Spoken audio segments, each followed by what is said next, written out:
Day 3 with me, Russell Brand.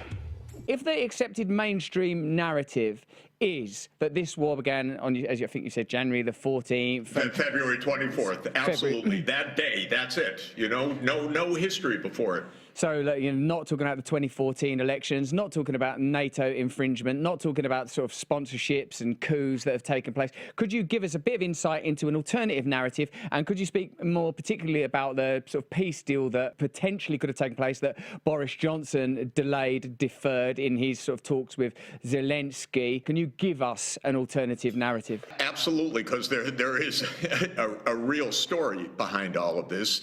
I happened to be there, actually, 32 years ago, 33 years ago, because I was an economic advisor to the economic team of Gorbachev, actually. And in 1990, Gorbachev wanted to end the Cold War. He wanted to end the Soviet military alliance, the so-called Warsaw Pact alliance. Germany wanted to reunify, or Helmut Kohl wanted to reunify Germany. And they discussed this, and it was very clear. The U.S. and Germany said to Gorbachev, if you dissolve the Warsaw Pact and the Cold War, and Germany reunifies, NATO will not move 1 inch eastward. And that was the basic premise, that we're actually going to get beyond the Cold War. And explicitly, the language is, we're not going to take advantage of your actions. So we're not going to substitute our military power in the places where you pull back. Turned out to be a massive lie. In the mid-1990s, the U.S. started the NATO expansion. Very wise people at that time, and I think the wisest of the era was George Kennan, a great historian, scholar, and diplomat of the time, said this is the beginning of the new Cold War. The warnings went completely unheeded. We got to the early 2000s. By the way, Putin came into power pro-European, absolutely wanting normal relations. George Bush expanded NATO to 7 more countries, to the Black Sea, Romania, Bulgaria, Slovakia, Slovenia, to the 3 Baltic states. All the time Putin was saying, stop. You're right in our neighborhood. We have national security concerns. Then in 2008 at the Bucharest NATO summit, Bush, over the objections of the Europeans, and European leaders talked to me privately at the time, but they don't talk publicly. And that's how Europe works. The US says what it's going to do, and the European leaders may complain, they may squirm, but they don't explain to their own people what's at stake. But what Bush pushed in 2008 was that NATO would now expand to Ukraine and to Georgia. Now, if people take a map out and look at the country Georgia on the east end of the Black Sea, I don't think that's a North Atlantic country. I don't think that's a NATO country, actually. What you see at play there is this neocon idea of surrounding Russia in the Black Sea, Ukraine, Romania, Bulgaria, Turkey, Georgia.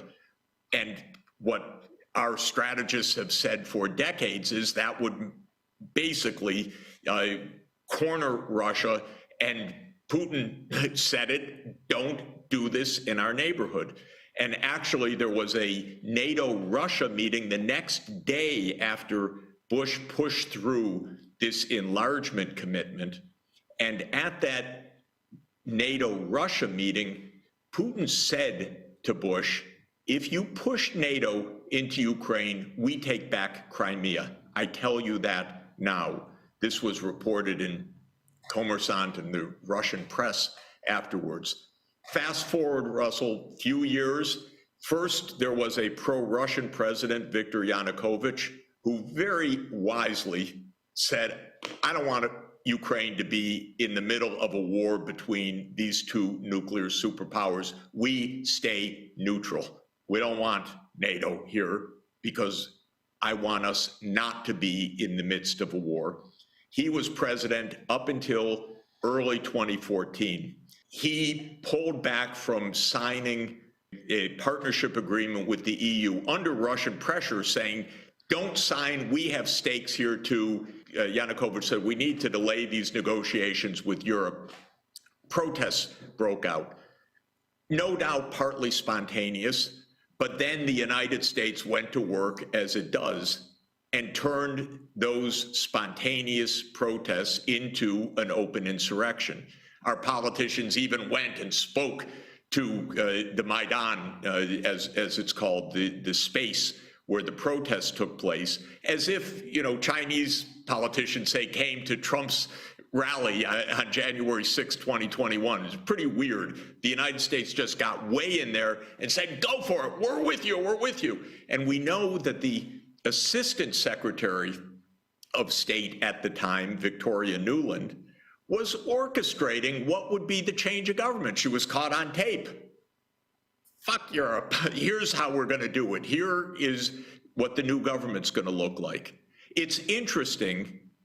She was the Assistant Secretary of State for European and Eurasian Affairs. Today, she is the Undersecretary of State for Political Affairs. In other words, this is a long project. The same people are engaged. Yanukovych fled. There were violence, by the way, absolutely violence in part on the insurrectionist side. There's no doubt about that, according to careful scholarship. The United States immediately recognized the new government, extra-constitutional government. There was regime change. Putin said, you just made a coup against our pro-Russian president. That was Russia's interpretation. Whatever it is, it was complicated, but the US government doesn't explain anything. But I saw, by the way, just kind of by coincidence, because I've been engaged in Ukraine all the way back since 1994. I saw how US NGOs, quote unquote, were directly engaged in financing part of the Maidan episode. So I saw with my own eyes. We were way in there. Okay, from Russia's point of view, that's it. Now there's a pro-US government. The pro-Russian president was overthrown in their interpretation. They followed up, as they said, Putin seized Crimea. The new government said, we're going for NATO. The US started pouring in billions of dollars of armaments between 2014 and 2021. This war has actually been going on for 8 years. It didn't start even as a hot war in February of this year. It started in 2014. And the war has been going on, the arming has been going on, the idea of turning Ukraine into a NATO country has been going on. Then comes Biden in.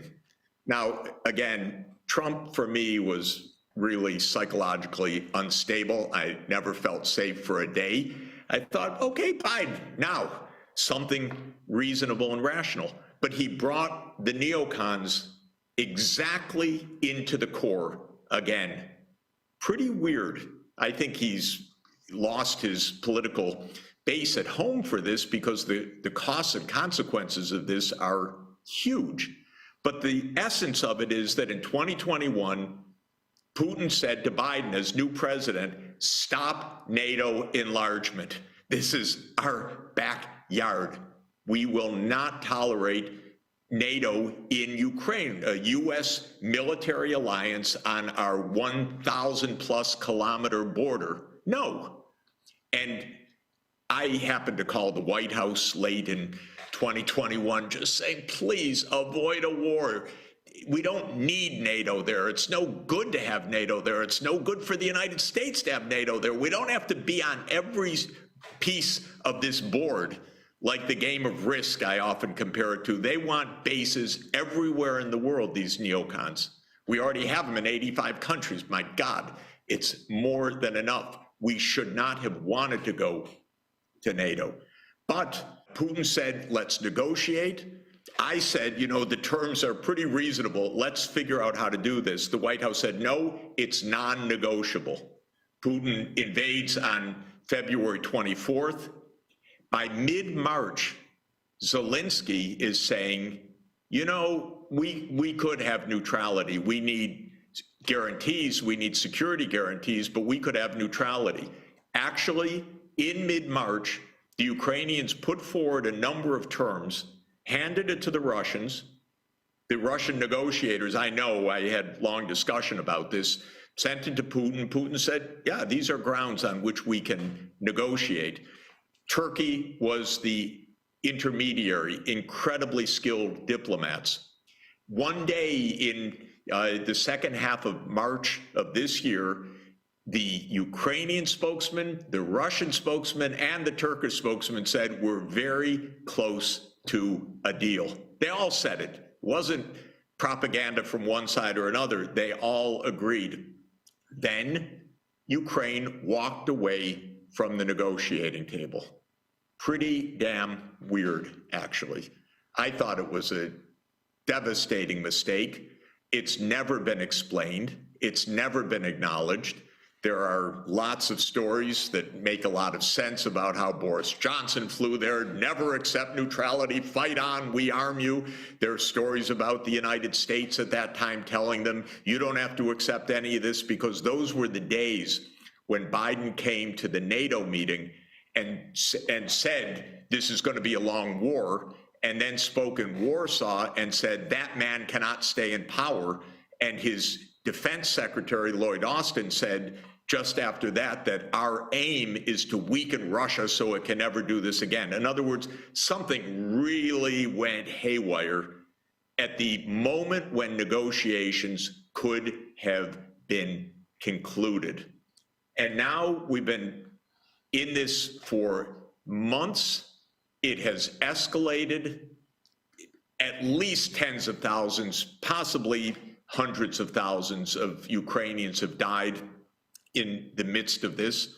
Russia has recently taken out half of the energy system of Ukraine. They rebuild it, but new missiles come raining down. Biden has talked about that, oh my God, we're on a risk of Armageddon. He's trying to think, he said even out loud, what is Putin's off-ramp? Well, Mr. President, I can tell you what the off-ramp is because it's been explained for 32 years. Please do not expand NATO to Ukraine and Georgia, just like we would not like China and Mexico having a military alliance right now. And when Cuba tried that in the Western Hemisphere back in the early 1960s, the United States invaded with a snap of a finger.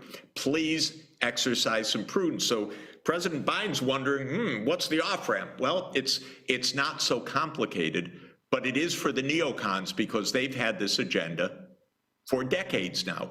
They see it's fine. We're almost there. We're almost there. We almost have Ukraine on our side. That's the big prize. That's the weakening of Russia.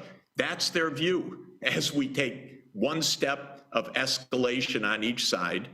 And it's just absolutely mind-boggling.